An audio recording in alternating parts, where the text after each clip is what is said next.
ओम। महाभारत के इस कक्षा में हम उद्योग पर्व के तीसरे अध्याय का स्वाध्याय करेंगे। पिछली कक्षा में हमने देखा पांडवों का ज्ञातवास समाप्त हो चुका है और अभिमन्यु का विवाह जो विराट राजा है उनकी पुत्री उत्तरा के साथ होता है और पांडव पुरोहित को धृतराष्ट्र के पास भेजते हैं, दूत बनाकर आधा राज्य हमें दिया जाए। उनको पता है कि दुर्योधन मानने वाला नहीं है, इसलिए युद्ध की तैयारियां भी शुरू हो गई हैं। तो पहले क्या होता था कि सैन्य सहायता के लिए जो राजाओं के पास जो पहले पहुंच जाता था तो राजा उसको सैन्य सहायता किसी जो भी सहायता मांगी जाती थी उनको वो देते थे। तो आज हम ये देखेंगे इस अध्याय में तीसरे कि दुर्योधन और अर्जुन दोनों श्री कृष्ण के पास आते हैं और युद्ध के लिए क्या सहायता के लिए वो निवेदन करते हैं। वैशंपायन जी कहते हैं, ही जनमेजय पुरोहित को हस्तिनापुर भेजकर पांडव लोग यत्र तत्र राजाओं के यहाँ अपने दूतों को भेजने लगे। अन्य सब स्थानों में दूत भेजकर कुरुकुल भूषण कुंती पुत्र नरश्रेष्ठ धनंजय स्वयं द्वारकापुरी को गए। श्री कृष्ण के द्वारकापुरी की ओर प्रस्थान करने पर दुर्योधन ने अपने नियुक्त किए हुए गुप्तचरों से पांडवों की सारी चेष्टाओं का पता लगा लिया था। जब उसने सुना कि श्री कृष्ण विराट नगर से द्वारका की ओर जा रहे हैं, तब वह वायु के समान वेगवान उत्तम घोड़ों तथा एक छोटी सी सेना के साथ द्वारकापुरी की ओर चल दिया। कुंती कुमार पांडु नंदन अर्जुन ने भी उसी दिन शीघ्रता पूर्वक रमणीय द्वारकापुरी की ओर प्रस्थान किया। कुरुवंश का आनंद बढ़ाने वाले उन दोनों नर वीरों ने द्वारका में पहुंचकर देखा कि श्री कृष्ण शयन कर रहे हैं।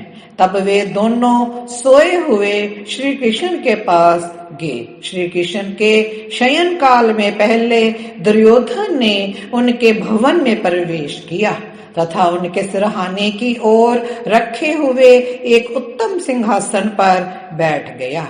तदंतर महामना किरीटधारी अर्जुन श्री कृष्ण के शयनागार में प्रविष्ट हुए। वे अत्यंत नम्रता के साथ हाथ जोड़े हुए श्री कृष्ण के चरणों की ओर खड़े रहे। जागने पर वृषणिकुल भूषण श्री कृष्ण ने पहले अर्जुन की ओर देखा, फिर मधुसूदन ने उन दोनों का यथा योग्य आदर सत्कार करके उनके आगमन का कारण पूछा। तब दुर्योधन ने हंसते हुए से श्री कृष्ण से कहा, दुर्योधन बोला, ही माधव, पांडवों के साथ हमारा जो युद्ध होने वाला है उसमें आप मेरी सहायता करें। आपकी मेरे और अर्जुन के साथ एक सी मित्रता है और मधुसूदन आज मैं ही आपके पास पहले आया हूँ। पूर्व पुरुषों के सदाचार का अनुसरण करने वाले श्रेष्ठ पुरुष पहले आए हुए प्रार्थी को की ही सहायता करते हैं। जनार्दन, आप इस समय संसार के सत्पुरुषों में सर्वश्रेष्ठ हैं और सभी आपको सदा सम्मान की दृष्टि से देखते हैं। अतः आप सत्पुरुषों के ही आचार का पालन कर। श्री कृष्ण ने कहा, हे राजन, इसमें संदेह नहीं कि आप ही मेरे यहाँ पहले आए हैं, परंतु मैंने पहले कुंती नंदन अर्जुन को ही देखा है। सुयोधन, आप पहले आए हैं और अर्जुन को मैंने पहले देखा है, अतः मैं दोनों की ही सहायता करूंगा। शास्त्र की आज्ञा है कि पहले बालकों को ही उनकी अभीष्ट वस्तु देनी चाहिए। अतः अवस्था में छोटे होने के कारण पहले कुंती पुत्र अर्जुन ही अपनी अभीष्ट वस्तु पाने के अधिकारी हैं। मेरे पास अर्बुद नामक गोपों की एक विशाल सेना है जो सब के सब मेरे ही जैसे बलिष्ठ शरीर वाले हैं। उन सब की नारायण संज्ञा है, वे सभी युद्ध में डटकर लोहा लेने वाले हैं।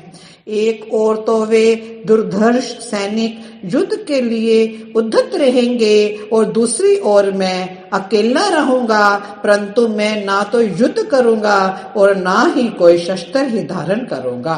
हे अर्जुन, इन दोनों में से कोई एक वस्तु जो तुम्हारे मन को अधिक प्रिय जान पड़े तुम पहले चुन लो, क्योंकि धर्म के अनुसार पहले तुम्हें ही अपनी मन चाही वस्तु चुनने का अधिकार है। वैशंपायन जी कहते हैं, हे राजन, श्री कृष्ण के ऐसा कहने पर धनंजय ने संग्राम भूमि में युद्ध ना करने वाले श्री कृष्ण को अपना सहायक चुना। जनमेजय, तब दुर्योधन ने वह भारी सेना मांग ली।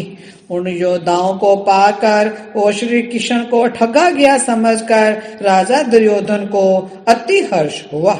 उस सारी सेना को लेकर महाबली दुर्योधन रोहिणी नंदन बलराम जी के पास गया और उन्हें अपने आने का सारा कारण बताया।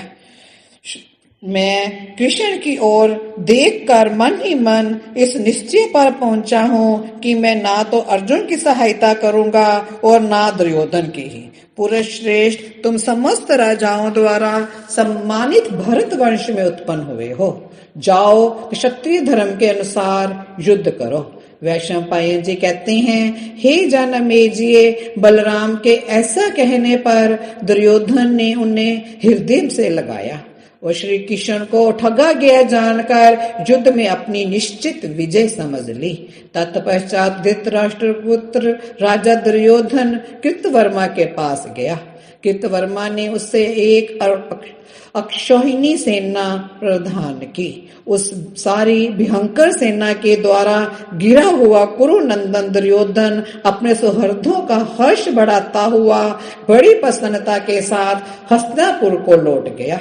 दुर्योधन के चले जाने पर श्री कृष्ण ने अर्जुन से पूछा, पार्थ, मैं तो युद्ध करूंगा ही नहीं, फिर तुमने क्या सोच समझकर मुझे चुना है?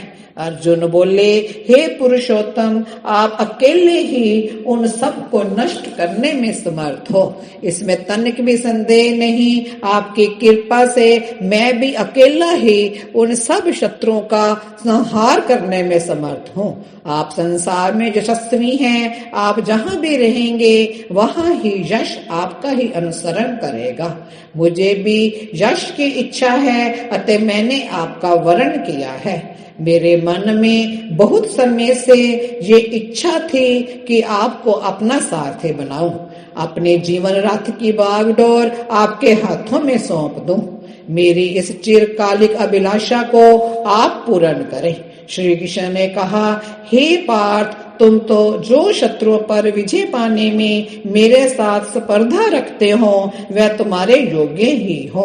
मैं तुम्हारा सारथी करूंगा, तुम्हारा ये मनोरथ पूरा हो।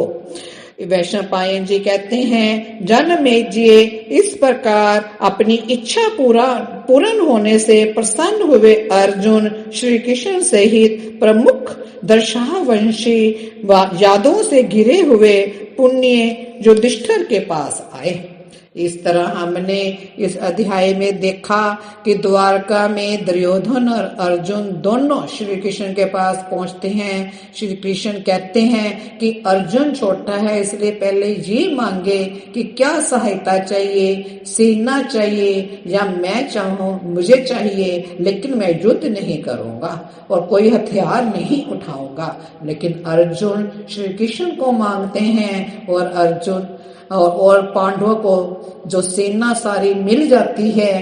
तो इस तरह दुर्योधन बहुत खुश है कि मुझे श्री कृष्ण की सेना मिल गई है, लेकिन अर्जुन अपनी जगह बहुत खुश है कि मैं जो श्री कृष्ण हैं उनको सारथी बनाऊंगा और मुझे श्री कृष्ण मिल गए हैं। इस तरह आज ये अध्याय समाप्त हुआ।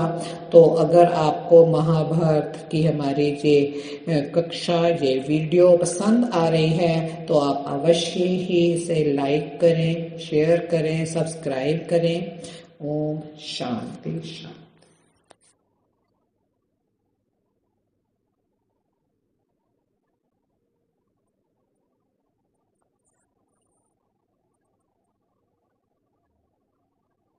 श्री श्री